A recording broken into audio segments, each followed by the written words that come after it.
Nakumiss babe. Wapi basi? Tunaweza tukaonana. Ola mwanangu. Mazaa yupo. Niko napenda nazo labda kufunza kitu. Kuachia kazi. Sasa itakuwaje babe? Bwana nishakumiss. Nahitaji kuonana na wewe.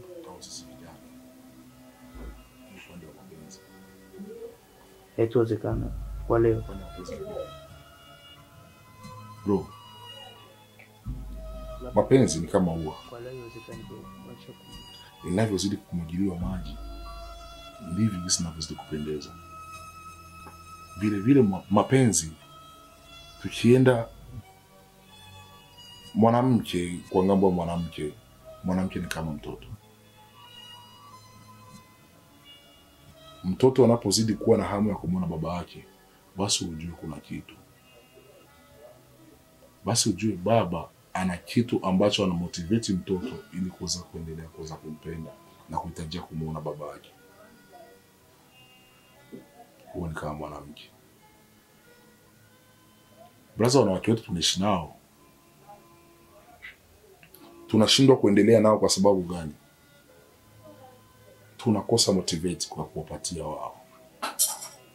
Maana mwanamke anahitaji motivate ya mwanaume ili kuwa na moyo wa kuweza kuendelea kuishi na huyo mtu au kubaki naye. Inayofikia kuwa ukiangalia wanawake wengi kwa sasa, anakutoka na huyu anakwenda kwa mwingine, anakwenda kwa mwingine. Sio kosa lao, ila kosa ni letu sisi wanaume. Kosa ni letu sisi kwa wanaume vipi? Mwanamke umjua wakati wa kwanza kuongea naye na kumuona je anafaa au je hafai. Na kama hafai, ndugu yangu, sitaki kuchimba kishimo ambacho utakuja kukuzika peke yako. Maana penzi ni kama shimo. Mnaingia mkiwa wawili, ukiwa umeenda vibaya utabaki mwenyewe. Na nitakufunika mwenyewe. Hivyo basi ningetaka kusema kwamba unamwona jamaa sana furaha kwenye mapenzi. Naweza kuonesha kitu hapo hivi utashangaa ndugu yangu. Tazama hii picha.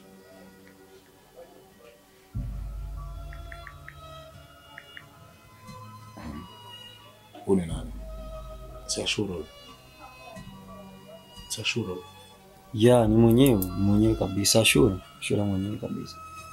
Subiri nikuoneshe message. Ona. Ukote.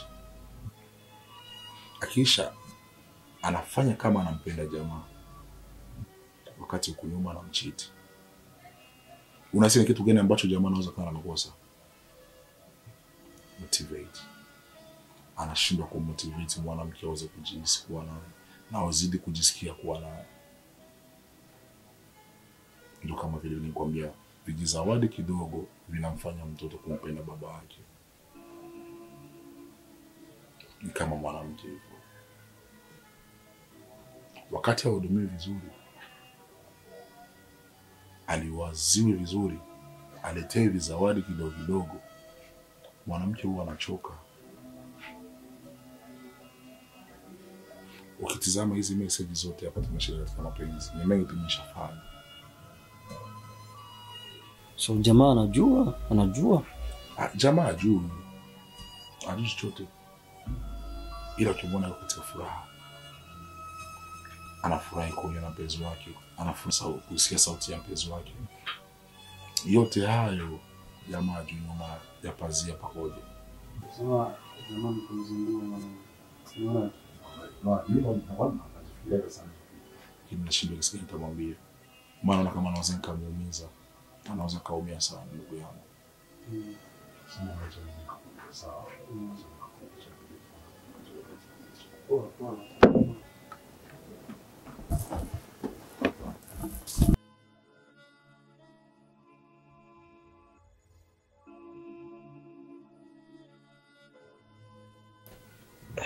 Baba. Niache. So baba, kuna kitu nitaka tuongee kidogo, wewe kama mwana, wewe kama ndugu. Pointi kuu ilikuwa ni kuhusu huyu ambaye unayemwita mpenzi wako la Azizi, unayempenda sana. Naweza kusema pia kwake ni mpenzi, ila ni ngumu sana yeye kutoka pale na kuja kuambia huyu ambaye unayemwita mpenzi na mimi pia ni mpenzi wangu. Ni ngumu sana, mimi ni rafiki. Ule ni mwanamke wangu. Unasema anatoka na jamaa Tiger? Hapana. Ananipenda sana, tunapendana kabisa. Yaani mapenzi ya kufa na kuzikana. Mimi nimekufikishia tu kama ndugu yangu. Naam. Sawa basi. Hayo unayozungumza kama ni ukweli. Okay. Acha tumsubirie jamaa basi ili niweze kuhakikisha.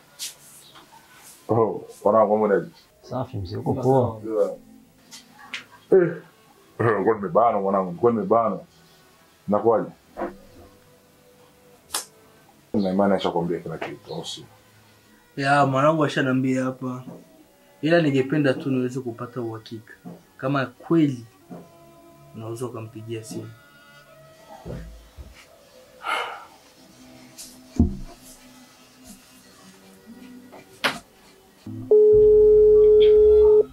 Hebu subiri nione.